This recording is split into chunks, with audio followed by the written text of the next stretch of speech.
From Amateur Radio Newsline Report number 2331, this is Ham Nation headlines for Wednesday, July 6, 2022. In Europe, Ham Radio Expo made a triumphant return and Newsline was there.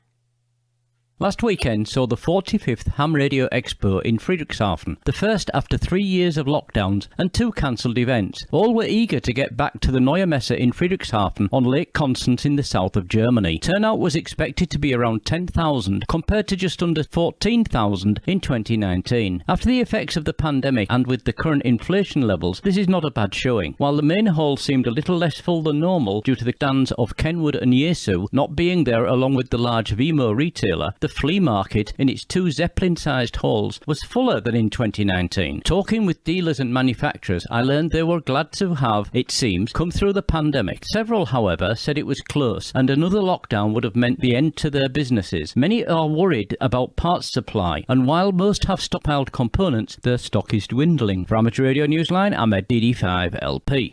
In Amateur Radio Business News, the passing of the guard continues with word of a prominent silent key.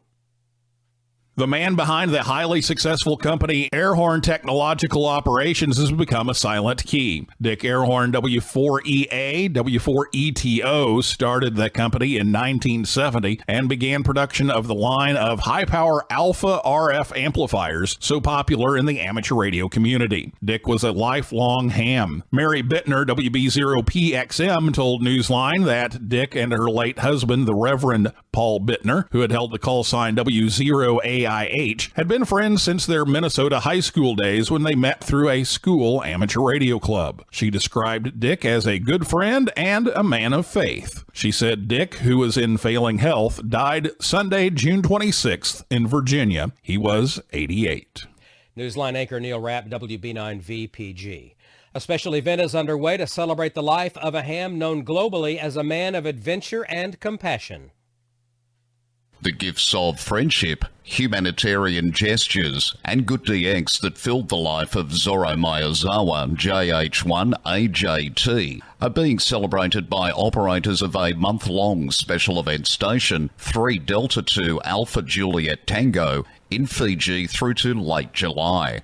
Zorro, who had cancer, became a silent key in March of this year. Throughout his long amateur radio career, his D-expeditions helped put notable and coveted DXs in the logbooks of hams around the world.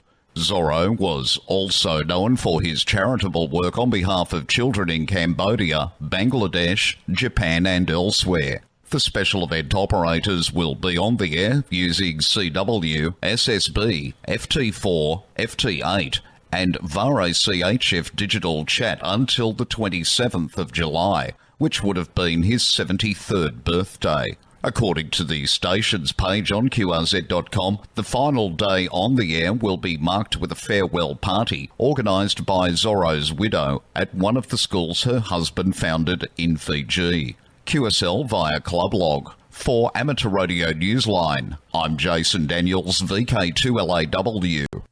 And that's all from the Amateur Radio Newsline, your independent source for amateur radio news for 4 decades and counting at arnewsline.org. With Ed Durant, DD5LP, Neil Rapp, WB9VPG, Jason Daniels, VK2LAW, Karen Eve Murray, KD2GUT at the news desk in New York, and our news team across the globe. I'm Don Welbanks, AE5DW. 7-3. We'll see you next time here on Ham Nation.